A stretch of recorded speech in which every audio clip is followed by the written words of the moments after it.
Hi hello ನಮಸ್ತೆ, welcome back to my YouTube channel. ಇವತ್ತಿನ special recipe ಏನಂತ ಹೇಳಿದ್ರೆ ಮಶ್ರೂಮ್ ಬಿರಿಯಾನಿ. ರೆಸ್ಟೋರೆಂಟ್ ಶೈಲಿಯಲ್ಲೇ ತುಂಬಾ ಈಸಿಯಾಗಿ ನಾವು ಮನೆಯಲ್ಲೇ ಬಹಳ ರುಚಿಯಾಗಿರುತ್ತೆ, ಅಷ್ಟೊಂದು ಟೇಸ್ಟಾಗಿ ಯಾವ ರೀತಿ ಮಾಡ್ಕೊಳ್ಳೋದು ಮಶ್ರೂಮ್ ಬಿರಿಯಾನಿನ ಅಂಥೇಳಿ ನೋಡೋಣ. ಸೊ ಹಾಗಿದ್ದರೆ ಬನ್ನಿ ಸ್ಟಾರ್ಟ್ ಮಾಡೋಣ. ತುಂಬ ರುಚಿಯಾಗಿರುತ್ತೆ. ಸೊ ಮಶ್ರೂಮ್ ಬಿರಿಯಾನಿ ಯಾರಿಗೆ ಇಷ್ಟ ಇರಲ್ಲ ಹೇಳಿ. ಸೊ ಬಿರಿಯಾನಿಗಿಂತ ಒಂದು ರೀತಿ ನೆಕ್ಸ್ಟ್ ಲೆವೆಲ್ ಟೇಸ್ಟೇ ಅಂತಲೇ ಹೇಳ್ಬೋದು. ಸೊ ಬಹಳ ರುಚಿಯಾಗಿ ಭಾಳ ಅಚ್ಚುಕಟ್ಟಾಗಿ ನಾವು ಮನೆಯಲ್ಲಿ ಈಸಿಯಾಗಿ ಒಂದು 20 ಮಿನಿಟ್ಸಲ್ಲೇ ನಾವು ಈಸಿಯಾಗಿ ಮಾಡ್ಕೋಬೋದು. ಅಷ್ಟೊಂದು ಬೇಗನೆ ಮಾಡ್ಕೋಬೋದು. ಒಂದು ಲಂಚ್ ಬಾಕ್ಸಿಗಂತೂ ಇದು ಒಂದೊಳ್ಳೆ ಫುಡ್ ಅಂತಲೇ ಹೇಳ್ಬೋದು. ಸೊ ಹಾಗಿದ್ದರೆ ಬನ್ನಿ ಸ್ಟಾರ್ಟ್ ಮಾಡೋಣ. ಹೇಗೆ ಮಾಡೋದು ಮಶ್ರೂಮ್ ಬಿರಿಯಾನಿನ ಅಂಥೇಳಿ ನೋಡೋಣ. ಹಾಗಿದ್ದರೆ ಯಾರೆಲ್ಲ ಹೊಸಬ್ರು ನನ್ನ ಚಾನಲ್ನ ನೋಡ್ತಾ ಇದ್ದೀರಾ, ಇವಾಗಲೇ ಹೋಗಿ ಸಬ್ಸ್ಕ್ರೈಬ್ ಮಾಡ್ಕೊಳ್ಳಿ, ಲೈಕ್ ಮಾಡಿ, ಶೇರ್ ಮಾಡಿ, ಈಗ ನನ್ನ ಚಾನಲ್ಗೆ ಸಪೋರ್ಟ್ ಮಾಡಿ ಅಂತ ಹೇಳ್ತಾ ಸೊ ಬನ್ನಿ ಸ್ಟಾರ್ಟ್ ಮಾಡೋಣ. Welcome back to my YouTube channel. ಒಂದು ಮಿಕ್ಸಿ ಜಾರಿಗೆ ಒಂದು 2 ಆಗುವಷ್ಟು ಬೆಳ್ಳುಳ್ಳಿನ ಸುಲಿದು ಹಾಕಿದ್ದೀನಿ. ಹಾಗೆಯೇ ಹಸಿ ಶುಂಠಿನೂ ಕೂಡ ಹಾಕ್ಕೊಳ್ಳಿ. ಹಾಗೆಯೇ ಚಕ್ಕೆ ಮತ್ತು ಲವಂಗ ಒಂದು 2 ಹಾಕಿದ್ದೀನಿ ಅಷ್ಟೇ. ಮತ್ತು ಒಂದು 7-8 ಹಸಿರು ಮೆಣಸಿನ್ಕಾಯಿ ಮತ್ತು ಪುದೀನ ಮತ್ತು ಕೊತ್ತಂಬರಿ ಸೊಪ್ಪು ಒಂದೊಂದು ಹಿಡಿ ಆಗುವಷ್ಟು ಹಾಕಿದ್ದೀನಿ. ಸೊ ಇದನ್ನು ನೀಟಾಗಿ ನೈಸಾಗಿ ರುಬ್ಕೊಂಬರೋಣ. ಬೇಕಾಗಿರೋವಂಥ ಪದಾರ್ಥನ ನೋಡೋಣ ಇವಾಗ. ಇಲ್ಲಿ ನಾನು ಒಂದು 4 ಏಲಕ್ಕಿ, 2 ಚಕ್ಕೆ ಮತ್ತು ಒಂದು 4-5 ಲವಂಗ ತೊಗೊಂಡಿದ್ದೀನಿ. ಹಾಗೆ ನೆನೆಸಿಟ್ಟಿರೋವಂತಹ ಹಸಿ ಬಟಾಣಿ, ನೀವು ಬೇಕಿದ್ದರೆ ರಾಜ್ಮಾ ಕಾಳು ಇಲ್ಲಾಂದರೆ ಸೋಯಾಬೀನ್ ಕಾಳು ಯಾವುದಾದ್ರೂ ಕಾಳನ್ನ ಹಾಕ್ಕೋಬೋದು. ನೆಕ್ಸ್ಟ್ ಇಲ್ಲಿ ಒಂದು ಕ್ಯಾರೆಟ್ನ ಚಿಕ್ಕದಾಗಿ ಕಟ್ ಮಾಡಿಟ್ಟಿರೋದು, ಹಾಗೆಯೇ ಒಂದು 10-12 ಬೀನ್ಸ್ನ ಕೂಡ ತೊಗೊಂಡಿದ್ದೀನಿ. ನಂತರ ಇಲ್ಲಿ ಪಲಾವ್ ಎಲೆ ತೊಗೊಂಡಿದ್ದೀನಿ. ಪಲಾವ್ ಎಲೆ ನೋಡಿ ಎಷ್ಟು ಗ್ರೀನಾಗಿದೆ ಅಂಥೇಳಿ. ಸೊ ತುಂಬ ಫ್ರೆಶ್ ಆಗಿರೋ ಅಂಥದ್ದು. ಇದು ನನ್ನ ಫ್ರೆಂಡ್ ಮನೇಲಿ ನಾನು ಕಿತ್ಕೊಂಬಂದಿರೋದು. ತುಂಬ ದೊಡ್ಡ ಮರ ಆಗಿದೆ ಅವ್ರ ಮನೇಲಿ. ಸೊ ನೆಕ್ಸ್ಟ್ ಒಂದು 2 ಈರುಳ್ಳಿನ ಈ ರೀತಿ ಉದ್ದುದ್ವಾಗಿ ಸ್ಲೈಸ್ ರೀತಿಯಾಗಿ ಕಟ್ ಮಾಡ್ಕೊಳ್ಳಿ. ಹಾಗೆಯೇ 2 ಟೊಮೊಟೊನು ಕೂಡ ಕಟ್ ಮಾಡ್ಕೊಳ್ಳಿ. ಸೊ ಮಸಾಲೆನ ಇವಾಗಲೇ ನೈಸಾಗಿ ರುಬ್ಬಿ ಇಟ್ಟಿರೋ ಅಂಥದ್ದು. ಸೊ ಈ ಕಡೆ ಜೀರಾ ರೈಸ್ನ ತೊಗೊಂಡಿದ್ದೀನಿ. ಇದನ್ನೊಂದು ಅರ್ಧ kg ಆಗುವಷ್ಟು ಒಂದು 15 ನಿಮಿಷ ಹಿಂದೆನೇ ನಾವು ನೆನೆಸಿ ಇಟ್ಟಿರಬೇಕು. ಆಗ ಮಾತ್ರ ಉದ್ರುದ್ರಾಗಿ ತುಂಬ ಚೆನ್ನಾಗಿ ಆಗುತ್ತೆ. ಸೊ ನೆಕ್ಸ್ಟ್ ಇಲ್ಲಿ ನಾನೊಂದು ಅರ್ಧ kg ಆಗುವಷ್ಟು ಮಶ್ರೂಮ್ನ ತೊಗೊಂಡಿದ್ದೀನಿ, ಅಣಬೆ. ಸೊ ಚೆನ್ನಾಗಿದೆ, ಫ್ರೆಶ್ ಆಗಿದೆ. ಸೊ ಇದನ್ನು ಕ್ಲೀನ್ ಮಾಡಿಬಿಟ್ಟು ನೀಟಾಗಿ ಕಟ್ ಮಾಡಿಕೊಂಡು ವಾಶ್ ಮಾಡಿ ಇಟ್ಕೋಬೇಕು ಇವಾಗ. ಸೊ ಇವಾಗ ಮಾಡೋದು ವಿಧಾನನ ಬನ್ನಿ ಸ್ಟಾರ್ಟ್ ಮಾಡೋಣ. ನೋಡಿ, ಈ ಅಣಬೆನ ನೀಟಾಗಿ ಸಿಪ್ಪೆ ತೆಗೆದು ನೀಟಾಗಿ ಕ್ಲೀನ್ ಮಾಡಿ ಇಟ್ಕೋಬೇಕು. ಉಪ್ಪು ಮತ್ತು ಅರಿಶಿನ ಹಾಕ್ಬಿಟ್ಟು ನೀಟಾಗಿ ವಾಶ್ ಮಾಡಿ ಎತ್ತಿಟ್ಟಿರೋ ಅಂಥದ್ದು. ಸೊ ಒಂದು ಲೇಯರ್ ಭಾಗ ಆರಾಮಾಗಿ ಈಸಿಯಾಗಿ ಬರುತ್ತೆ. ಈ ರೀತಿ ತೆಗೆದು ಬಿಡಬೇಕು ಇದನ್ನು, ಒಂದು ಲೇಯರ್ ಭಾಗನ. ಸೊ ಹೀಗೆ ತೆಗೆದು ಕಟ್ ಮಾಡಿ ವಾಶ್ ಮಾಡಿ ಎತ್ತಿಟ್ಕೊಂಡಿದ್ದೀನಿ. ಸೊ ಇದನ್ನು ದಪ್ಪ ಏನಕ್ಕೆ ನಾನು ಕಟ್ ಮಾಡಿದ್ದೀನಿ ಅಂದರೆ, ಸೊ ಆಯಿಲಲ್ಲಿ ಹಾಕಿದ ತಕ್ಷಣ ಇದು ಸ್ವಲ್ಪ ಸಿಂಕ್ ಆಗಿಬಿಡುತ್ತೆ. ಸೊ ಹಾಗಾಗಿ ಚಿಕ್ಕದಾಗುತ್ತೆ ಅನ್ನೋದಕ್ಕೋಸ್ಕರ ಒಂಚೂರು ದಪ್ಪ. ಇವಾಗ ನಾನಿಲ್ಲಿ ಒಂದು ಪಾತ್ರೆನ ಕಾಯ್ಲಿಕ್ಕೆ ಇಟ್ಟಿದ್ದೀನಿ. ನಾನ್ ಸ್ಟಿಕ್ ಆಗಿದೆ, ಯಾವುದಾದ್ರೂ ತೊಗೊಳ್ಳಿ. ಸೊ ಅದಕ್ಕೆ ಒಂದು ಸ್ವಲ್ಪ ತುಪ್ಪನ ಹಾಕ್ತಾಯಿದ್ದೀನಿ. 1 ಸ್ಪೂನ್ ಆಗುವಷ್ಟು ತುಪ್ಪನ ಹಾಕ್ಕೊಳ್ಳಿ. ನಂತರ ಸ್ವಲ್ಪ ಆಯಿಲ್ ಹಾಕ್ತಾಯಿದ್ದೀನಿ. ಆಯಿಲ್ ಚೆನ್ನಾಗಿ ಕಾಯಬೇಕು. ಸೊ ಇವಾಗ ಫಸ್ಟಿಗೆ ಚಕ್ಕೆ, ಲವಂಗ ಮತ್ತು ಏಲಕ್ಕಿನ ಇದಕ್ಕೆ ಹಾಕ್ಕೊಳ್ಳಿ. ಇದಾದಮೇಲೆ ಇವಾಗ ಕಟ್ ಮಾಡಿಟ್ಟಿರೋಂಥ ಈರುಳ್ಳಿನ ಹಾಕ್ಕೊಳ್ಳಿ. ಜೊತೆಗೇ ಪಲಾವ್ ಎಲೆನ ಹಾಕ್ತಾಯಿದ್ದೀನಿ. ಸೊ ಇವಾಗ ಹಾಕೋದ್ರಿಂದ ಸಿಡಿಯೋದಿಲ್ಲ, ಹಾಗಾಗಿ ಈಗ ಹಾಕ್ಬಿಟ್ಟು ಈರುಳ್ಳಿ ಜೊತೆಗೇ ಇದಕ್ಕೆ ಫ್ರೈ ಮಾಡ್ಕೊಳ್ಳಿ.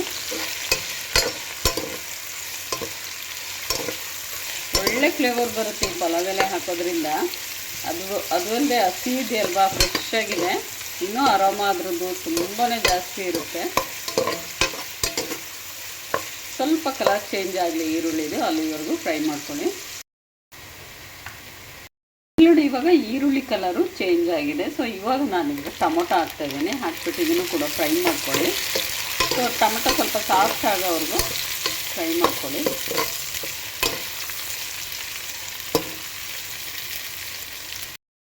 ಇದಾದಮೇಲೆ ಕ್ಯಾರೆಟು, ಬೀನ್ಸು ಮತ್ತು ಬಟಾಣಿನ ಸೇರಿಸ್ಬಿಟ್ಟು ಇದನ್ನು ಮಿಕ್ಸ್ ಮಾಡಿದ್ದೀನಿ. ಎಲ್ಲದೂ ಒಮ್ಮೆಲೆ ಒಟ್ಟಿಗೆ ಹಾಕೋಕ್ಕೆ ಹೋಗಬಾರ್ದು.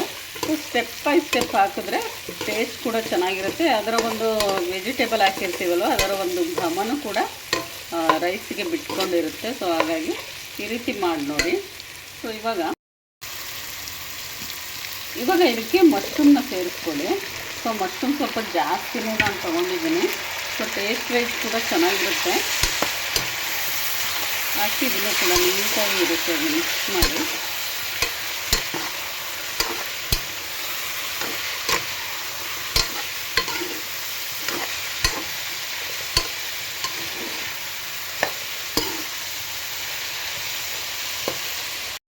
ಇದಕ್ಕೆ ಇವಾಗ ಒಂದು ಸ್ವಲ್ಪ ಕಲ್ಲುಪ್ಪನ್ನ ಸೇರಿಸ್ತಾ ಇದ್ದೀನಿ. ಆಮೇಲೆ ಒಂದು ಸ್ವಲ್ಪ ಅರಿಶಿನ ಕೂಡ ಹಾಕ್ಕೊಳ್ಳಿ.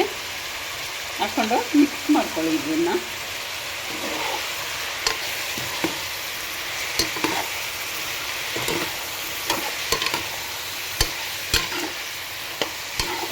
ನೀವು ಇದಕ್ಕೆ ಕೊಕೊನಟ್ ಆಯಿಲ್ ಬರುತ್ತಲ್ವ, ತೆಂಗಿನ ಆಯಿಲು, ಸೊ ಅದನ್ನು ಕೂಡ ರೆಡಿ ಮಾಡಿಕೊಂಡು ಮನೆಯಲ್ಲೇ ಕೂಡ ರೆಡಿ ಮಾಡಿಕೊಂಡು ಹಾಕೋಬೋದು. ನಾನು ಹಾಕಿಲ್ಲ, ಏಕೆಂದರೆ ತುಪ್ಪ ಹಾಕಿರೋದ್ರಿಂದ ಅದನ್ನು ಹಾಕಿಲ್ಲ. ಸೊ ಹಾಕ್ಬೋದು, ಏನು ತೊಂದರೆ ಇಲ್ಲ, ಚೆನ್ನಾಗಿರುತ್ತೆ ಅದು ಕೂಡ. ಸೊ ಇದೊಂದು 2 ಮಿನಿಟ್ಸ್ ಇದು ಸ್ವಲ್ಪ ಹೊತ್ತು ಬಾಯ್ಲ್ ಆಗಲಿ.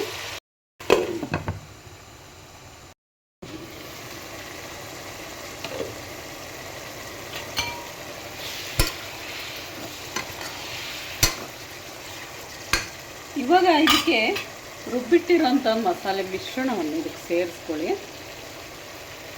ಸ್ವಲ್ಪ ಮಿಕ್ಸಿ ಜಾರಿಗೂ ನೀರು ಹಾಕಿ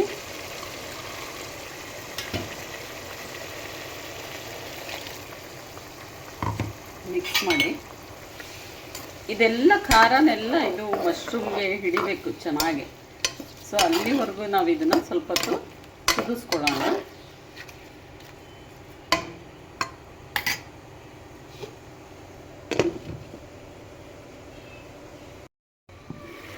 ಇವಾಗ ನೋಡಿ ಎಷ್ಟು ಚೆನ್ನಾಗಿ ಈ ಮಶ್ರೂಮ್ಗೆಲ್ಲ ಈ ರೀತಿಯಾಗಿ ಉಪ್ಪು ಖಾರ ಹಾಗೆ ಮಸಾಲೆ ಎಲ್ಲ ಚೆನ್ನಾಗಿ ಹಿಡಿದಿಟ್ಟಿರಬೇಕು. ಸೊ ಇದು ಪರ್ಫೆಕ್ಟಾಗಿ ಇವಾಗ ಅಕ್ಕಿ ಹಾಕೋಂಥ. ಸೊ ಇವಾಗ ಅಕ್ಕಿ ಹಾಕ್ಬೋದು. ಇವಾಗ ಅಕ್ಕಿನ ಇದಕ್ಕೆ ಸೇರಿಸ್ಕೊಳ್ಳೋಣ. ಸೇರಿಸ್ಬಿಟ್ಟು ನೀಟಾಗಿ ಮಿಕ್ಸ್ ಮಾಡ್ಕೊಳ್ಳಿ. ಮೊದಲೇ ನೆನೆಸಿಟ್ಟಿರ್ತೀವಲ್ವ ಅಕ್ಕಿನ, ಹಾಗಾಗಿ ನೀರನ್ನ ಸ್ವಲ್ಪ ಕಮ್ಮಿ ಹಾಕ್ಕೊಳ್ಳಿ.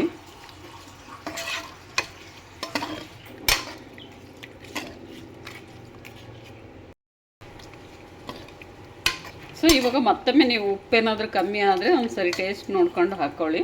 ಸೊ ಇವಾಗ ಇದನ್ನು ಒಂದು 10 ನಿಮಿಷ ನಾನು ಇದನ್ನು ಬಾಯ್ಲ್ ಆಗಲಿಕ್ಕೆ ಮುಚ್ಚಿಡ್ತೀನಿ.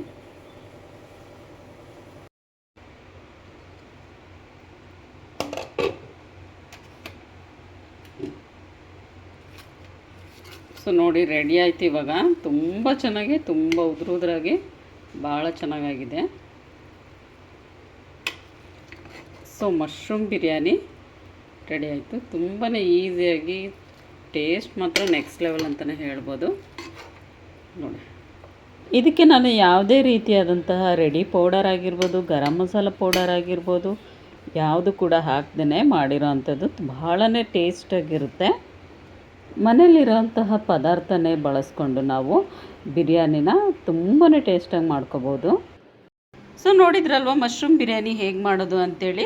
ಸೊ ಯಾರೆಲ್ಲ ಹೊಸಬ್ರು ನನ್ನ ಚಾನಲ್ನ ನೋಡ್ತಾ ಇದ್ದೀರಾ, ಇವಾಗಲೇ ಹೋಗಿ ಸಬ್ಸ್ಕ್ರೈಬ್ ಮಾಡಿಕೊಂಡು ವೀಡಿಯೋಸ್ನ ನೋಡಿ ಹೀಗೆ ನನ್ನ ಚಾನಲ್ಗೆ ಸಪೋರ್ಟ್ ಮಾಡಿ ಅಂತ ಹೇಳ್ತಾ, ಇವತ್ತಿನ ಒಂದು ವಿಡಿಯೋ ಹೇಗಿತ್ತು ಅಂಥೇಳಿ ಕಮೆಂಟ್ ಬಾಕ್ಸಲ್ಲಿ ತಿಳಿಸಿ. ಹಾಗೆಯೇ ನಾನು ಹಾಕೋ ನೋಟಿಫಿಕೇಷನ್ ಎಲ್ಲ ಕೂಡ ನಿಮ್ಮ ಚಾನಲ್ಗೆ ಬರಬೇಕು ಅಂದರೆ ಪಕ್ಕದಲ್ಲಿರೋ ಬೆಲ್ಲೈಕನ್ನ ಪ್ರೆಸ್ ಮಾಡಿ ಹೀಗೆ ನನ್ನ ಚಾನಲ್ಗೆ ಸಪೋರ್ಟ್ ಮಾಡಿ ಅಂತ ಹೇಳ್ತಾ, ಸೊ ಮುಂದಿನ ಒಂದು ಲಾಗಲ್ಲಿ ಮುಂದಿನ ಒಂದು ವಿಶೇಷವಾಗಿರೋಂಥ ರೆಸಿಪಿಯೊಂದಿಗೆ ಮತ್ತೆ ಸಿಗ್ತೀನಿ ಫ್ರೆಂಡ್ಸ್. ಟೇಕ್ ಕೇರ್, ಎಲ್ರಿಗೂ ಬಾಯ್.